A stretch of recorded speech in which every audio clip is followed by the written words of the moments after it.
Hello and welcome students in my special class.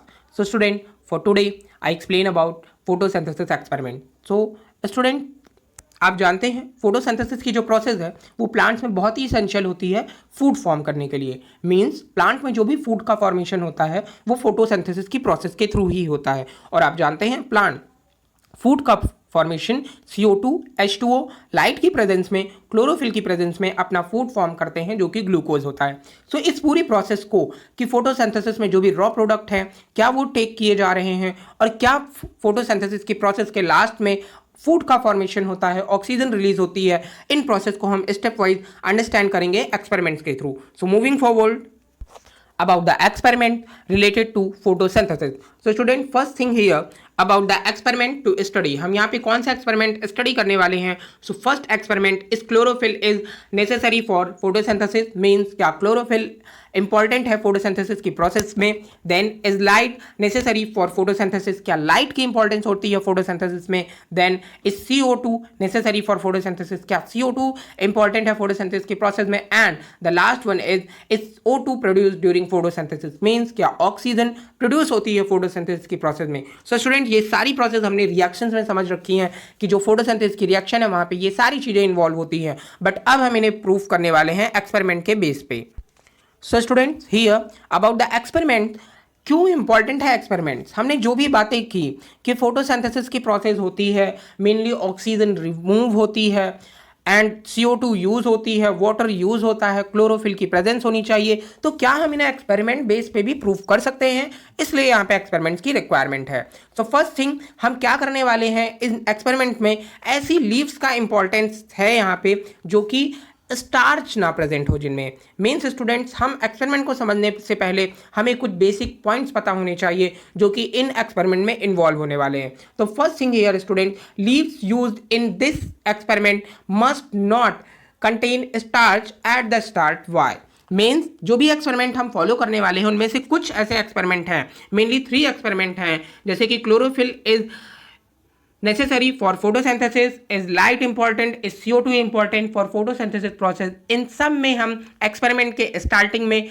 Leave से starch remove करेंगे। Means हमें यहाँ पे स्टार्च का कोई भी इंपॉर्टेंट रोल नहीं रहेगा एक्सपेरिमेंट में। ऐसा क्यों करते हैं इसे हम एक्सपेरिमेंट में समझेंगे। देन तो 3 एक्सपेरिमेंट जो भी क्लोरोफिल, लाइट और CO2 की इंपॉर्टेंस से रिलेटेड थे, वहां पे इन्वॉल्व होंगे कुछ मेनली स्टेप, जैसे कि फर्स्ट स्टेप यहाँ पे जो भी इन्वॉल्व होने वाला है वो है de starching the plant, and second step जो इन्वॉल्व होगा वो होगा testing a leaf for starch. Means ये बेसिक स्टेप्स हैं, समझते हैं कि आखिर ये है क्या। तो पहली चीज हम यहाँ पे अंडरस्टैंड करने वाले हैं, what is de starched plant. So student, first thing आप वर्ड पे फोकस करेंगे। पहला वर्ड है डी, देन है स्टार्च। दैट मीन्स डी का मतलब है डिलीट एंड स्टार्च का मतलब है स्टार्ट। इट मीन्स ऐसे प्लांट जिनसे हम स्टार्च को डिलीट कर दें, हटा दें, तो उसे हम क्या बोलते हैं, D starch plant.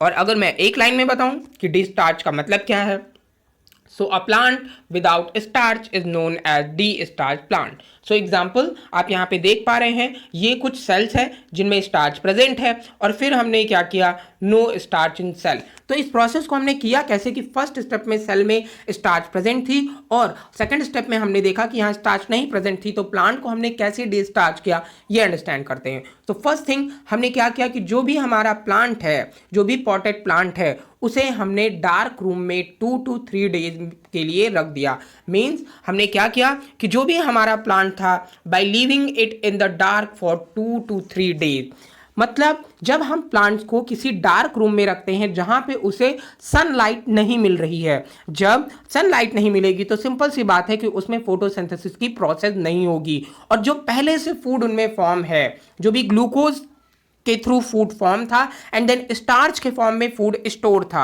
So student, आप मेनली जानते हैं कि जो भी प्लांट्स हैं उनका फूड ग्लूकोज होता है फोटोसिंथेसिस की प्रोसेस में। देन ये ग्लूकोज है क्या, सो मोनोसैकेराइड। जब बहुत सारे ग्लूकोज मोनोसैकेराइड के फॉर्म में ऐड होते जाते हैं, सो इनसे एक दूसरा स्ट्रक्चर फॉर्म होता है पॉलीसैकेराइड का, जिसे हम स्टार्च बोलते हैं। और ये स्टार्च यूज हो जाएगा जब फोटोसिंथेसिस की प्रोसेस के बाद रेस्पिरेशन की प्रोसेस में ये पूरा स्टार्च यूज हो जाएगा। तो जब 2 से 3 दिन के लिए हम एक डार्क रूम में प्लेस कर देंगे एक पॉटेड प्लांट को। फॉर एग्जांपल आप यहाँ पे देख पा रहे हैं डार्क रूम में हमने इस प्लांट्स को प्लेस कर दिया। तो यहाँ पे जो भी रेस्पिरेशन की प्रोसेस होगी प्लांट्स में, उसमें स्टोर स्टार्च यूज हो जाएगा और ऐसे में उस प्लांट्स का 2 से 3 दिन की ड्यूरेशन में स्टार्च टोटली रिमूव हो जाएगा। देन हम ऐसे प्लांट्स को क्या बोलते हैं? डी स्टार्च प्लांट, और ये प्रोसेस होती है डी स्टार्च की। नेक्स्ट स्टेप में हम कैसे आइडेंटिफाई करते हैं कि प्लांट में फोटोसिंथेसिस की प्रोसेस हुई या नहीं हुई? तो by testing for starch using iodine solution. तो अगर हमें ये एक्सप्लेन करना है या ये एग्जामिन करना है कि प्लांट में स्टार्च प्रेजेंट है या नहीं, तो हम आयोडीन सोल्यूशन की हेल्प से ये एग्जामिन कर सकते हैं। सो हियर स्टूडेंट्स, अगर हमने ऐसी लीफ ली है जिसमें स्टार्च नहीं प्रेजेंट है और जब हम उसे आयोडीन सोल्यूशन में डिप करते हैं या आयोडीन अप्लाई करते हैं, तो वहाँ पे वो अपने प्रीवियस कलर में ही रहेगी। इट मीन्स उसमें कोई भी चेंजेस नहीं होगा लीफ के कलर में। तो ये शो करता है कि इस लीफ में स्टार्च नहीं प्रेजेंट है। लेकिन ऐसी लीफ जिसमें स्टार्च प्रेजेंट है या फोटोसिंथेसिस की प्रोसेस हुई है, उसमें अगर हम आयोडीन सोल्यूशन अप्लाई करते हैं, सो वहाँ पे वो लीफ का कलर चेंज हो जाएगा ब्लू या ब्लैक कलर में। ऐसे में ये रिप्रेजेंट करता है कि इस लीफ के स्ट्रक्चर में स्टार्च प्रेजेंट है। सो ये तो एक्सपेरिमेंटली प्रूव होता है। इसे हम समझते हैं कि हम इस आयोडीन सोल्यूशन के एग्जामिन को परफॉर्म कैसे करते हैं। सो फर्स्ट थिंग यहाँ पे समझते हैं, क्या हमने कोई भी एक प्लांट की लीफ ली और उसमें स्टार्च प्रेजेंट है या नहीं प्रेजेंट है। अगर हमने आयोडीन सोल्यूशन अप्लाई किया तो क्या हम आइडेंटिफाई कर पाएंगे? तो बिल्कुल नहीं। ऐसा इसलिए होता है कि जो भी आयोडीन सोल्यूशन है जब हम अप्लाई करते हैं किसी लीफ में, तो जो लीफ है उसके ऊपर की सरफेस होती है वैक्सी क्यूटिकल, और वैक्सी क्यूटिकल लेयर होने की वजह से जो भी आयोडीन सोल्यूशन है वो रन ऑफ हो जाएगा उस लीफ से, और हम स्टार्च को एग्जामिन नहीं कर पाएंगे कि लीफ में स्टार्च प्रेजेंट है या नहीं। सो इस प्रोसेस को करने के लिए यहाँ पे मेनली 4 स्टेप्स होते हैं जो कि इन्वॉल्व होते हैं स्टार्च की प्रेजेंस को एग्जामिन करने के लिए। फर्स्ट स्टेप में स्टूडेंट्स हम क्या करते हैं, एक लीफ लेते हैं प्लांट्स की और उसे डिप करते हैं एक बॉइलिंग वाटर में 30 सेकंड के लिए। सेकंड स्टेप में जो भी हमारी बॉयल लीफ थी उसे हमने अल्कोहल में प्लेस किया, और अल्कोहल में प्लेस करने के बाद हमने उसे थर्ड स्टेप में डिप किया लीफ को फिर से बॉइलिंग वाटर में। एंड फोर्थ स्टेप में हम क्या करते हैं, इस लीफ पे अप्लाई करते हैं आयोडीन और एग्जामिन करते हैं कि इस लीफ में स्टार्च प्रेजेंट है या नहीं प्रेजेंट है। सो जो भी लीफ है उसे हम वाइट टाइल्स पे प्लेस करते हैं आयोडीन सोल्यूशन को चेक करने के लिए। सो ये मेनली 4 स्टेप्स होते हैं जो कि इन्वॉल्व होते हैं एक लीफ में स्टार्च को एग्जामिन करने के लिए। So student, boiling in alcohol remove chlorophyll. हम जब बॉइलिंग लीफ को प्लेस करते हैं क्लोरोफिल की प्रेजेंस में, जो भी लीफ में क्लोरोफिल प्रेजेंट है, जब हम उसे प्लेस करते हैं अल्कोहल सोल्यूशन में, तो जो भी क्लोरोफिल का सब्सटेंस है वो टोटली रिमूव हो जाता है एक ग्रीन लीफ से। यहाँ पे आपको प्रिकॉशन रखनी है, बंसन बर्नर नहीं यूज करना है अल्कोहल अप्लाई करने पर। नेक्स्ट थिंग, क्यों हमने यहाँ पे वाइट टाइल्स का यूज किया? तो सिंपल सी बात है, हम ये एग्जामिन कर पाएं कि कलर चेंज हुआ है या नहीं। तो बैकग्राउंड अगर वाइट होगा तो हम एग्जामिन भी अच्छे से कर पाएंगे। देन अब यहाँ पे हम ये समझ चुके हैं डी स्टार्च क्या है या फिर आयोडीन सोल्यूशन कैसे अप्लाई करना है, स्टार्च कैसे एग्जामिन करते हैं। उसके बाद हम यहाँ पे समझने वाले हैं अपना फर्स्ट और इंपॉर्टेंट एक्सपेरिमेंट जो कि है M is chlorophyll needed for photosynthesis process. So student, moving forward about the chlorophyll needed for photosynthesis. First step में हमने क्या किया, हमने एक ऐसा प्लांट लिया जो कि वेरिजेटेड लीव्स है जिसकी, इट मींस ऐसा प्लांट जिसकी लीव्स में ओवरऑल लीफ के स्ट्रक्चर में क्लोरोफिल नहीं स्प्रेड होता, कुछ सर्टेन पार्ट्स ही होते हैं जिनमें क्लोरोफिल प्रेजेंट होता है। और ऐसे प्लांट्स की लीफ को हमने क्या किया, D starch, it means 2 to 3 days के लिए हमने उसे डार्क रूम में रख दिया। उसके बाद 2 to 3 डेज की ड्यूरेशन के बाद हम उस प्लांट्स को लेते हैं और 2 से 3 घंटे के लिए सनलाइट में रख देते हैं। देन उसके बाद हम ड्रॉन करते हैं आउटलाइंस ऑफ लीफ को। फोर्थ स्टेप में हम क्या करते हैं कि जो लीफ है उसमें स्टार्च की एग्जामिन करते हैं using those 4 step explain previously. Means मैंने जो अभी प्रीवियस 4 स्टेप आपको बताए स्टार्च एग्जामिन करने के लिए, उसे हम यहाँ पे फॉलो करते हैं। तो यहाँ पे आप देख पा रहे हैं ये क्या है, वेरिजेटेड लीव्स है जिसमें आप देख रहे हैं जो भी व्हाइट पार्ट है इसका मतलब है कि यहाँ क्लोरोफिल नहीं प्रेजेंट है, और जो भी ग्रीन पार्ट है इसमें क्लोरोफिल प्रेजेंट है। सो ग्रीन है क्योंकि उसमें क्लोरोफिल प्रेजेंट है, और व्हाइट है क्योंकि इस प्लांट के लीफ के पार्ट में क्लोरोफिल नहीं प्रेजेंट है। नेक्स्ट वन हम क्या करते हैं, रिजल्ट क्या निकलता है जब हम उसे आयोडीन सोल्यूशन में डिप करते हैं या ऐसी लीफ में आयोडीन अप्लाई करते हैं। तो हम देखते हैं जो व्हाइट पोर्शन था हमारी लीफ का वो एज इट इज रहता है, लेकिन ऐसा पोर्शन जहां पे क्लोरोफिल प्रेजेंट था वो चेंज हो जाता है ब्लू या ब्लैक कलर में, जो कि रिप्रेजेंट कर रहा है स्टार्च। मतलब 2 से 3 घंटे के लिए जब हमने सनलाइट की प्रेजेंस में रखा तो जो पार्ट जहां पे क्लोरोफिल प्रेजेंट था उसने तुरंत फोटोसिंथेसिस की प्रोसेस की और स्टार्च का फॉर्मेशन किया, लेकिन जो भी पार्ट व्हाइट था वहां पे क्लोरोफिल प्रेजेंट नहीं था। सो सिंपल सी बात है, वहां फूड का फॉर्मेशन भी नहीं हुआ। सो वहां पे येलो रिप्रेजेंटेशन है नो स्टार्च का और ब्लू या ब्लैक रिप्रेजेंटेशन है हैज स्टार्च का। तो हमने सबसे पहले इस प्रोसेस को समझा कि chlorophyll is needed for photosynthesis. It means जहां पे भी प्लांट्स में क्लोरोफिल प्रेजेंट होगा वहीं फोटोसिंथेसिस की प्रोसेस होगी। नेक्स्ट यहाँ पे आप एग्जामिन में देख भी पा रहे हैं, जैसे हमने ये लीफ ली वो 4 स्टेप फॉलो करने के बाद तो आपने यहाँ पे देखा येलोविश व्हाइटिश स्ट्रक्चर यहाँ पे फॉर्म होता है और ये प्लांट्स में जो भी क्लोरोफिल का स्ट्रक्चर जो कि ग्रीन कलर का रिप्रेजेंट हो रहा है और आयोडीन अप्लाई करने के बाद ये कलर ब्लू या ब्लैक में नहीं चेंज हो रहा, जो भी आउटलाइन है बाहर की, बट जो भी ग्रीन कलर का पार्ट था वो चेंज हो गया स्टार्च की प्रेजेंस की वजह से ब्लू या ब्लैक लाइनिंग में। नेक्स्ट स्टूडेंट नेक्स्ट एक्सपेरिमेंट समझते हैं, aim is light needed for photosynthesis.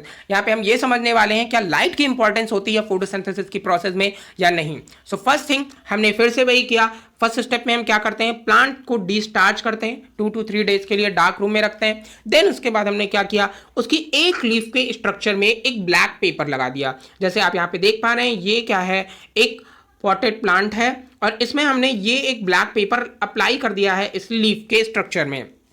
Then third step में हम यहाँ पे क्या करते हैं, plant is left in sunlight for 2 to 3 days. Discharge करने के बाद पेपर लगाने के बाद 2 से 3 घंटे के लिए हमने प्लांट्स को फिर से रख दिया है सनलाइट में। एंड देन उसके बाद हम लीफ में स्टार्च के एक्सपेरिमेंट को परफॉर्म करने वाले हैं कि स्टार्च प्रेजेंट है या नहीं, और वही प्रीवियसली 4 स्टेप को यहाँ पे अप्लाई करते हैं। देन क्या रिजल्ट हमें यहाँ पे मिलता है या क्या कंक्लूजन मिलता है, तो कुछ ऐसा हमारी ये लीफ का स्ट्रक्चर प्रेजेंट था। और जब हमने इसमें आयोडीन सोल्यूशन वाला एग्जामिन किया तो हमने देखा कि वो पोर्शन जहाँ पे कवरिंग नहीं प्रेजेंट थी, जहाँ पे हमने ब्लैक पेपर नहीं लगा रखा था लीव्स में, वो पोर्शन येलो रहता है। मतलब वो ये शो कर रहा है कि यहाँ पे स्टार्च नहीं फॉर्म हुआ, बट जो भी पोर्शन यहाँ पे फ्री था, एयर में फ्री था, जहां पे हमने ब्लैक पेपर नहीं लगाया था लीफ में, वो ब्लैक या ब्लू पार्ट में चेंज हो गया। इट मींस कि यहाँ पे रिप्रेजेंट हो रहा है स्टार्च। मतलब हम ये समझ पाए हैं कि लाइट इंपॉर्टेंट होती है फोटोसिंथेसिस की प्रोसेस में। जिस लीफ के पोर्शन पे लाइट रीच हो रही थी, लाइट का इफेक्ट पड़ रहा था, लाइट का इंपैक्ट पड़ रहा था, वहां फोटोसिंथेसिस की प्रोसेस हुई और फूड भी फॉर्म हुआ, स्टार्च फॉर्म हुआ, इसलिए वो रीजन ब्लैक ब्लू में चेंज हो गया। लेकिन ऐसा पोर्शन जो कि ढका हुआ था लीफ का ब्लैक पेपर से, वहां पर लाइट रीच ही नहीं हुई और वहां पे स्टार्च का फॉर्मेशन भी नहीं हुआ। सो इस एक्सपेरिमेंट के कंक्लूजन से हमने समझा light is needed for photosynthesis. Next experiment को समझते हैं। यहां पर हमारा जो अगला एम है, is CO2 needed for photosynthesis. Main student यहां पे ये समझने वाले हैं क्या CO2 की इंपॉर्टेंस होती है फोटोसिंथेसिस की प्रोसेस में। तो पहले हमने क्या किया, हमने 2 प्लांट लिए और उन दोनों प्लांट्स को क्या किया, डिस्टार्च किया। डिस्टार्च करने के बाद जो भी हमारे प्लांट थे, the plants are watered and setup as shown. तो हमने इन दोनों प्लांट्स को क्या किया, जैसे ये सेटअप है, फॉर एग्जांपल ये फर्स्ट प्लांट पॉटेड प्लांट और ये सेकेंड पॉटेड प्लांट, हमने क्या किया, इन दोनों के ऊपर एक एयर बैग, जो भी पॉलीथीन्स हैं, पॉलीथीन बैग, उन्हें इसमें लगा के रखा और फिर उसके बाद नीचे इसमें इलास्टिक बैंड लगा दिया कि एयर जो है वो ट्रांसफर ना हो पाए। फिर हमने क्या किया है, इन पॉटेड प्लांट्स के अंदर, एक पॉटेड प्लांट के अंदर हमने सोडा लाइम प्लेस किया और दूसरे पॉटेड प्लांट के अंदर हमने सोडियम हाइड्रोजन कार्बोनेट सोल्यूशन को प्लेस किया एक बीकर में। एंड देन उसके बाद हमने इसे सनलाइट में प्लेस कर दिया। Is that clear student? फिर से मैं बताता हूं, हमने एक पॉटेड प्लांट में सोडियम हाइड्रोजन कार्बोनेट NaHCO3 रखा है सोल्यूशन एक बीकर में, और दूसरे में हमने दूसरे प्लांट्स के पास में हमने सोडा लाइम एक बीकर में प्लेस कर दिया। अब आप जानते हो कि NaHCO3 का नेचर क्या होता है और NaOH का नेचर क्या होता है। देन हमने इन दोनों के ऊपर पॉलीथीन बैग लगा करके छोड़ दिया प्लांट को। एंड देन उसके बाद प्लांट्स को हमने सनलाइट में 2 to 3 आवर के लिए छोड़ा। And a leaf from each plant is tested for starch. और फिर हमने इन दोनों प्लांट से एक एक लीफ को लिया और स्टार्च के लिए एग्जामिन किया।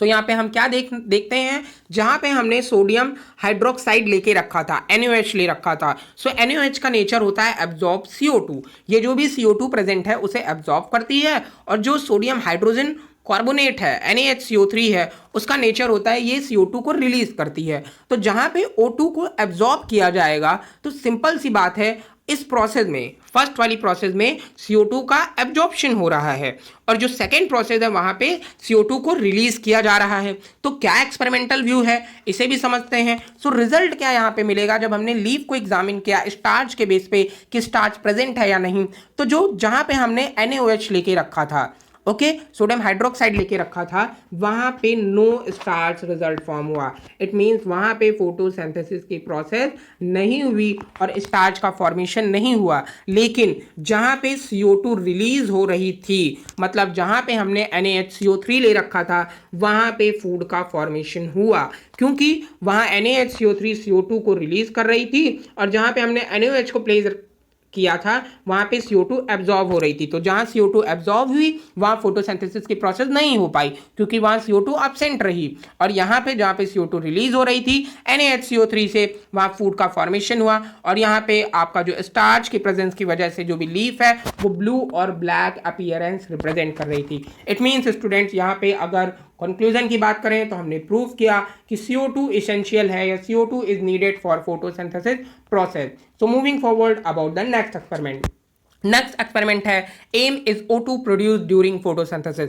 मतलब हम ये समझने वाले हैं कि फोटोसिंथेसिस की प्रोसेस में क्या ऑक्सीजन गैस इवॉल्व होती है, और इसे समझने के लिए हमें यहाँ पे क्या लेना पड़ेगा, कुछ हाइड्रोफाइट प्लांट्स लेने पड़ेंगे। सो हम एक हाइड्रोफाइट प्लांट, जिसे कि हम कैनेडियन पाउंडवीट बोलते हैं, या फिर हम हाइड्रिला प्लांट भी यूज करते हैं। बेसिकली हम हाइड्रिला प्लांट का यूज करते हैं इस एक्सपेरिमेंट में, जो कि एक हाइड्रोफाइट प्लांट है, मतलब ये पॉन्ड में या एक्वेटिक बॉडीज में ग्रो करता है। तो सबसे पहले हमने इस एक्सपेरिमेंट में क्या किया, the funnel is raised to allow water to circulate. हमने एक फनल ले रखी है, और control is setup and place in the dark. और देन हम क्या करते हैं, एक सेटअप का फॉर्मेशन करते हैं। तो पहले हम समझ लेते हैं कि हमने किया क्या। फर्स्ट स्टेप में हमने क्या किया, एक बीकर लिया, उस बीकर में हमने वाटर फिल किया। वाटर फिल करने के बाद हमने एक फनल ले रखी है, और उस फनल में हमने हाइड्रोफाइट प्लांट्स की कुछ पार्ट्स को ले रखे हैं। ये यहाँ पे हमने हाइड्रोफाइट प्लांट्स को प्लेस किया फनल में, और फिर फनल को उल्टा करके हमने इस बीकर में प्लेस कर दिया एज इट इज, जैसे आप एक्सपेरिमेंट में इस डायग्राम में देख पा रहे हैं। प्लेस करने के बाद हमने क्या किया, इस वाटरी जो भी हमारा पूरा सेटअप था उसके ऊपर हमने एक टेस्ट ट्यूब लगा रखी है जिसमें वाटर फिल है। देन उसके बाद हमने इस पूरे सेटअप को सनलाइट में रख दिया। सनलाइट में रखेंगे तो सिंपल सी बात है, ये ग्रीन जो भी हाइड्रोफाइट प्लांट्स हैं ये फोटोसिंथेसिस की प्रोसेस करेंगे, और जब ये फोटोसिंथेसिस की प्रोसेस करेंगे तो ये ऑक्सीजन रिलीज करेंगे। तो हमने जो भी यहाँ पे टेस्ट ट्यूब लगा रखी है उसमें लगातार इनसे रिलीज होने वाली जो भी ऑक्सीजन है वो इस टेस्ट ट्यूब में फिल होती रहेगी। एंड नेक्स्ट स्टेप में हम ये जानेंगे क्या ये जो टेस्ट ट्यूब में गैस फिल है क्या ये ऑक्सीजन है। तो इसे एग्जामिन करने के लिए हम क्या करते हैं, एक जलती हुई माचिस की तीली जब हम इस टेस्ट ट्यूब के बगल से गुजारते हैं, टेस्ट ट्यूब को उस सेटअप से बाहर करने के बाद जब हम उसके पास से गुजारते हैं, तो जो हमारी माचिस की तीली है उसकी जो लौ है वो थोड़ा तेज हो जाती है, थोड़ा ज़्यादा तेज से जलने लगती है, क्योंकि आपको पता है बर्निंग के लिए, आग के लिए ऑक्सीजन बहुत ही ज़्यादा इंपॉर्टेंट होती है। तो जब ज़्यादा ऑक्सीजन मिली तो वो क्या है, थोड़ा तेज से बर्न होने लगी, और हम ये समझ पाए कि हाँ ये गैस कौन सी है, ये गैस ऑक्सीजन है जो रिमूव हो रही है इस एक्सपेरिमेंट में। सो स्टूडेंट, इस एक्सपेरिमेंट के बेस पे हमने समझा कि जो भी फोटोसिंथेसिस की प्रोसेस होती है उसमें ऑक्सीजन गैस ही इवॉल्व होती है। सो स्टूडेंट, आई होप कि आप इन एक्सपेरिमेंट्स के थ्रू समझ पाए होंगे फोटोसिंथेसिस की प्रोसेस में CO2 इंपॉर्टेंट है, लाइट इंपॉर्टेंट है, क्लोरोफिल इंपॉर्टेंट है, और ऑक्सीजन गैस इवॉल्व होती है। So I hope student this video is helpful for you. Thank you.